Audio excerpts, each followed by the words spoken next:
제가 그냥 든 생각은 한계는 멈추라고 있는 게 아니라 극복하라고 있는 게 아닌가, 뭐 이런 생각이 들기도 하네요.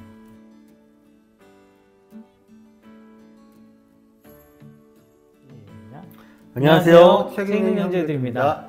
네, 오늘은 생각하라 그러면 부정하되리라 두 번째 시간입니다. 자, 저번 시간에 이어서 열망에 대한 논제문을, 또 다른 열망에 대한 이야기를 가져왔는데요. 논제문 한번 보겠습니다. 논제문 읽어드립니다. 저자 나폴레온 힐은 13가지 성공 법칙에 대하여 말하고 있습니다. 그 첫 번째로 세상에 태어난 자기 아들이 가진 장애를 극복하고자 하는 열망에 대해 이야기합니다. 우리의 유일한 한계는 스스로 마음속에 정하는 것뿐이다 라는 저자의 말을 어떻게 보셨나요? 8제문입니다. 맞는 지침이란 바로 열망이다. 내가 무엇보다도 열망했던 것은 내 아들이 듣고 말할 수 있게 되는 것이었다.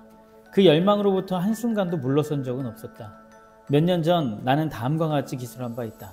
우리의 유일한 한계는 스스로 마음속에 정하는 것뿐이다. 처음으로 나는 그 말에 대한 의심이 들었다. 내 앞에는 귀가 없이 태어난 갓난쟁이가 누워 있었다. 그 아이가 듣고 말할 수 있다 하여도 여전히 외적인 장애를 안고 평생 살아가야 할 터였다. 물론 이는 아이가 스스로 마음속에 정한 한계는 아니었다. 네. 이건 또 어떻게 접근을 해야 될까요? 이 부분은 뭔가 일단 아버지의 위대함을 좀 볼 수 있는 그런 대목이었던 것 같은데요. 한계, 이 세상을 살아가면서 한계에 부딪히지 않을 수는 없잖아요. 우리는 어쩌면 매일매일 한계를 부딪히면서 살아가는 것 같기도 해요. 매일매일. 근데 우리는 그 한계를 또 뛰어넘어서 다음날을 맞이하고, 또 한계를 뛰어넘어서 다음날을 맞이하고. 운동선수 중에서 뭐 했던 이야기 같기도 한데, 한계에 부딪혔을 때 딱 한 개만 더하면 그 한계를 뛰어넘을 수 있다. 뭐 이런 이야기도 있거든요. 약간 이게 아재 개그처럼 들릴 수도 있겠지만 한계에 부딪히면 딱 한 개만 더 해라. 네, 한계를 뛰어넘을 수, 그게 한계를 극복할 수 있는 방법이라고 하거든요. 지난주도 그랬지만 이번 사례도 이게 사례다 보니까 좀 시청자들이 좀 이해가, 요 발췌문만 가지고서는 이해가 안 됐을 거예요. 그냥 귀 없는 갓난쟁이로 끝난 것 같은 그런 느낌이라 그 뒤에 어떻게 성공이 됐는지에 대해서 좀 설명을 해주셔야 시청자분들도 이해를 할 수 있을 것 같아요. 제 머릿속에 있는 것으로 간단하게 설명을 드리자면, 제가 알기로는 이제 저자 나폴레온 힐의 아들이 태어났을 때 청각장애로 태어난 거예요. 근데 의사가 어쩔 수 없이 이 아이는 청각장애이니까 언어장애로 계속 살아갈 수밖에 없다. 여기서 이제 아버지인 나폴레온 힐은 포기할 수도 있었지만 본인의 어떤 열망이죠. 어떻게든 이 아이를 정상적으로 살아가게 해주고 싶은 아버지의 그 열망을 가지고 아이에게 그 잠재의식 속에 계속 그걸 주입시켰다 그래요. 어렸을 때부터 계속 뭔가 희망적인 이야기, 그리고 스스로가 주체로 살아갈 수 있도록. 그래서 학교 입학도 장애인 특수학교에 보낸 게 아니라 일반 학교, 막 이제 학교 선생님과 막 싸워가면서도 일반 학교에 이제 입학을 시키기도 했었고, 또 아이가 우연치 않게 이 골전도를 통해서 듣는다는 걸 알게 됐던 거예요. 청각이 아예 이제 아예 안 들리는 게 아니라 어떤 골전도를 통해서 뭔가 여기다 대고 말하면 아이가 듣는 듯한, 그래서 음악을 틀어놨을 때 거기에 이제 막 반응하는 것을 보면서 이 아버지의 희망을 갖고 계속해서 뭔가 그 열망을 불태웠던, 결국은 아이가 정상적으로 이제 취직도 하고, 또 오히려 형보다 좀 더 나은 어떤 표현도 묘사가 되어 있는데, 아무튼 아주 정상적인 생활을 할 수 있는 어른으로 성장을 했다는 이야기입니다. 여기에는 아버지의 열망이 있었다. 제가 그냥 든 생각은 한계는 멈추라고 있는 게 아니라 극복하라고 있는 게 아닌가, 뭐 이런 생각이 들기도 하네요. 사실 나폴레옹 힐의 아들이 취업한 게 보청기 회사였잖아요. 맞아요. 보청기 회사에서 그 장애를 가지고 있었기 때문에, 맞습니다. 그 아들이 가지고 있는 장애를 극복해온 과정을 가지고 있었기 때문에 그걸로 인해서 취업을 할 수가 있었고 그걸로 돈을 벌 수가 있는 맞아요. 상황이었거든요. 맞습니다. 분명 그에게는 핸디캡이었던 한계였는데 맞아요. 그거를 극복했을 때는 그걸로 인해서 수익이 창출되는 뭔가 하나의 자신의 무기가 되었다는 거. 그렇죠. 이게 좀 저는 이 사례에서 많이 느끼게 됐던 거거든요. 우리가 지금도 그럴 거예요. 유튜브에 나와 있는 많은 사람들이 하는 이야기가 있어요. 네. 내가 그게 부족했고 그거를 극복하려고 노력했을 때 그게 나의 무기가 되었다라고 하는 사람들이 굉장히 많거든요. 강점이 된 거죠. 네. 그냥 한계를 극복했을 때는 그게 나의 무기가 된다는 거. 약점이 강점이 될 수 있다. 그렇죠. 그런 것들이 좀 저는 이 그 사례에서 좀 강하게 느꼈던 것 같아요.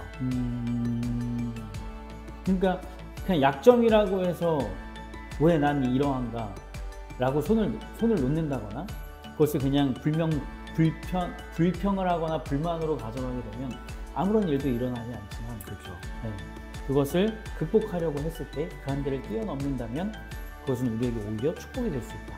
무기가 될 수 있다. 이런 정신을 갖는 건 매우 중요한 것 같아요.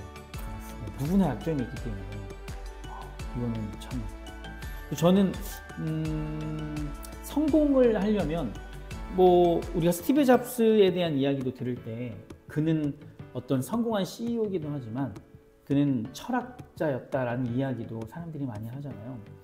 그러니까 정말 큰 성공을 이루기 위해서 아니면 내가 원하는 것을 이루기 위해서는 정말 강한 정신이 필요한 것 같아요.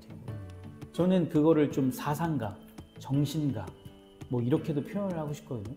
제가 볼 때 나폴레온 힐은 사상가였던 것 같아요.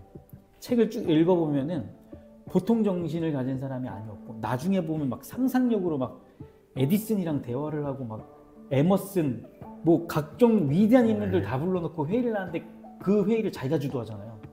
굉장한 사람 아닙니까? 근데 그런 걸 보면은 확실히 정신 승리한 사람이 아닌가 그런 생각이 많이 들었어요. 본인이 그런 한계를 또 뛰어넘었기 때문에 이런 책을 쓴 거고 또 그것이 보는 사람들로 하여금 감동이 되고 또 귀감이 되는 것이 아닌가. 그래서 우리도 그런 사람이 되는 것이 중요한 것으로 나도 그렇게 되고 싶은 방향으로 가야 되지 않을까라는 생각이 듭니다. 일단 벌채문에 나와 있는 거를 천천히 한번 보면은 우리의 유일한 한계는 스스로 마음속에 전응하는 것뿐이다 라는 이야기가 있잖아요. 네네. 지금 우리가 책을 좀 여러 권 읽었는데 그 책에서도 똑같이 나오는 말이 이 말이었던 것 같아요. 주변 사람들이 뭐라고 떠든다. 그걸 내가 받아들인다. 그리고 한계가 생긴다. 주변 사람들이 막 이야기를 한다. 나랑 상관없는 이야기라고 치부한다. 나에겐 한계가 생기지 않았다. 똑같은 거거든요. 주변에서 뭔가에 대해서 내가 뭔가 하려고 할 때 주변에서 이야기하는 것들은 대동소이 비슷해요. 네가 그걸 어떻게 하냐. 저 사람들이니까 할 수 있는 거야. 넌 아니야. 이런 이야기를 계속 듣는데 내가 그거를 받아들이냐 튕겨내느냐 이거에 따라서 나에게 한계가 생기거나 안 생기거나 되는 것 같아요. 그것도 너무 맞는 말이네요. 주변의 사람들로 인해서 우리가 영향을 받는 부분들이 있다 보니까. 근데 저는 또 어떤 생각이 드냐면 누군가 한계를 극복한 사람이 있잖아요. 그러면 내가 그와 같은 한계에 부딪혔을 때 이것은 한계가 아니라고 인지하는 것도 굉장히 중요한 것 같아요. 그러니까 누군가 그걸 뚫어서 어떤 걸 이뤄낸 사람을 우리가 자꾸 접해야 되는 이유는 내가 지금 이 상황에 한계가 아니구나. 나 더 뛰어넘을 수 있구나. 이런 주체적인 의식을 가지고 나아갈 수 있게 해주는 것 같아서 그거 역시 굉장히 중요하지 않나. 그 이야기 들으니까 그게 생각나거든요. 뭐가 생각나죠? 그 달리기 그 육상 선수들이 육상에서 몇 미터였는지 모르겠는데 몇 분 내에 주파하는 게 불가능하다라는 이야기가 있었대요. 그게 꽤 오랜 시간 동안 깨지지 않는 마의 장병 뭐 그런 식으로 했었는데 선수들한테. 네. 어느 날 한 선수가 그걸 깼대요. 그러고 나서 그 다음 해부터는 그걸 깬 선수들이 여러 명이 나오기 시작한대요. 한 명이 깨니까. 네. 이거랑 똑같은 것 같아요. 나 그 얘기 들으니까 또 이게 또 생각나네. 꼬리에 꼬리를 물어서 또 생각이 나는데 그 죽음의 수용소에서 나온 이야기인데 독일군이 생체 실험을 막 하잖아요. 그래서 이 사람을 거꾸로 매달아갖고 뭐 바늘 같은 걸로 이렇게 찌른 거예요. 그리고 너 이제 6시간 안에 죽을 거라고. 피가 서서히 흘러나와가지고 6시간 안에 죽는다. 그랬대요. 그리고 나서 6시간 뒤에 진짜 이 사람이 죽었대요. 근데 사실은 찌르지 않았어요. 피가 나오지 않고 있었어요. 근데 6시간에 죽은 거죠. 그러니까 이런 게 보면 어떻게 보면은 주변에서 한계를 그냥 만들어버리는 거죠. 그죠?